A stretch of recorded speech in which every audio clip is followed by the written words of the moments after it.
ერთპარტიული, არალეგიტიმური და არაკონსტიტუციური. ასე აფასებს ქართული ოცნების პარლამენტის ერთ წელს საერთაშორისო გამჭვირვალობა საქართველოს. რა გააკეთა ივანიშვილის პარლამენტმა ბოლო ერთ წელში.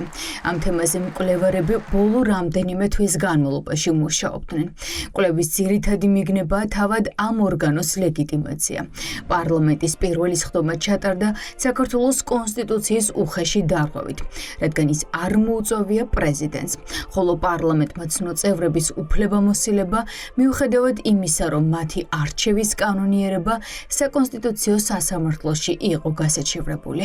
მას შემდეგ, რაც ისინი შეიკრიბნენ, კიდევ მიიღეს გარკვეული კანონები, რომლის მიხედვითაც ფაქტიურად დაიკარგა პარლამენტის როლი. ორი ფუნქცია აქვს დღეს პარლამენტს, ერთი მიიღოს ის კანონები, რასაც მასზე უბნება ქართული ოცნება და ივანიშვილი და მეორე პარლამენტის თავმჯდომარის როლს კი ვხედავთ, ხომ? ფაქტიურად დეზინფორმაციაში არის ჩართული და ჩვენ დასავლელ პარტნიორებზე თავდასხმაში, ხომ? მეტი სხვა ფუნქცია მას როგორც ასეთი არ გააჩნია. საპარლამენტო რესპუბლიკაში ბიძინა ივანიშვილმა პარლამენტის მუშაობა უკიდურესად შეზღუდა. წერს დასკვნაში არასამთავრობო ორგანიზაცია. ოცნების პარლამენტი თითქმის ერთი წლის განმავლობაში ერთი პარტიის ხელში იყო.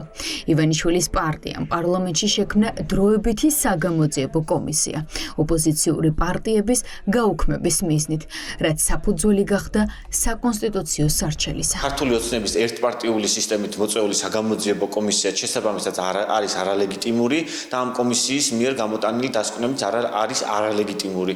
შესაბამისად ქართული ოცნება მოქმედებს კონსტიტუციის ჩარჩოს მიღმა და მას არ აქვს არანაირი უფლება მართოს ქვეყანა და იყოს ქვეყნის ხელისუფლებაში. კანონების აბსოლუტური უმრავლესობა ემსახურება იმას, რომ საქართველოს მოქალაქეებს შეეზღუდოთ კონსტიტუციით მინიჭებული უფლებები, როგორც არის გამოხატვის, შეკრების, გაერთიანების თავისუფლება, როგორც არის უმკაცრესი, არაადეკვატური და დიქტატორისთვის დამახასიათებელი შეზღუდვები, რომელიც ეხება ადამიანის ფუნდამენტური უფლებების აღსრულებას ამ ქვეყანაში. ერთპარტიული მხარდაჭერით მიიღეს სამოქალაქო საზოგადოების გაუქმების კანონები.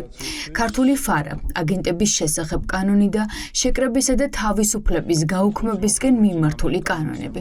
კანონში შეტანილი ცვლილებები უფრო მეტად რეპრესიულ შინაარსს ატარებდა და მიზნად ისახავდა ერთი მხრივ დემონსტრანტების დასჯას, ხოლო მეორე მხრივ პრევენციულად მათ დაშინებას. ჯარიმები 20 ჯერ გაიზარდა და სისხლის სამართლით დასჯადი გახდა გზის გადაკეტვა.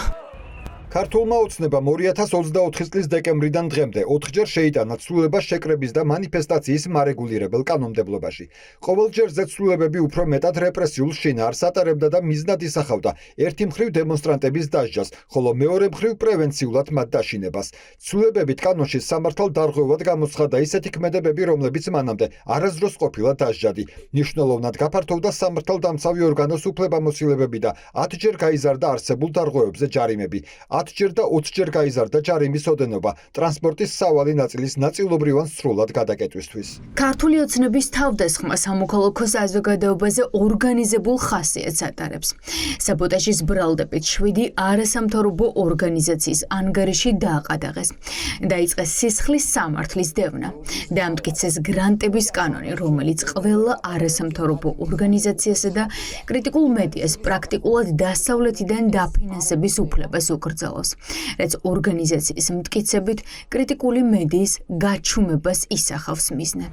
რომელ ფაქტებზე ვსაუბრობთ, ეს კოლექტიურ გიგაურზე და ლომჯარიაზე მაქვს საუბარი, უბრალოდ ღიმილის მომგვრელია, არალეგიტიმურია, არა ამქვეყნიური, უსამშობლო და აგენტი არის ყველა ის, რომელიც არის გაწევრიანებული ამ ორგანიზაციაში, რომელიც ჩამოთვალეთ თავიანთი უცხოური დონორების ჩათვლით და ხელმძღვანელობით. ეხლა რაც შეეხება მესამე სექტორს, რომელ მესამე არანაირი მესამე სექტორი ჩვენ ქვეყანაში არ არსებობდა, ესენი იყვნენ შავი ფულის გამტარი შეპესეები, რომელსაც ნიღაბი ჩამოეხსათ არა მხოლოდ საქართველოში, არამედ მთელ მსოფლიოში. ჩვენ ვაუქმებთ აგენტურას ჩვენ ქვეყანაში. ქართული ოცნება მოღალატეს და აგენტს უწოდებს ყველას, ვინც მათ ავტორიტარულ და ერთპარტიულ მმართველობას აკრიტიკებს. ოცნების დეპუტატების ერთადერთი ფუნქცია დღეს პარლამენტში მწვანე ღილაკზე თითის დაჭერა.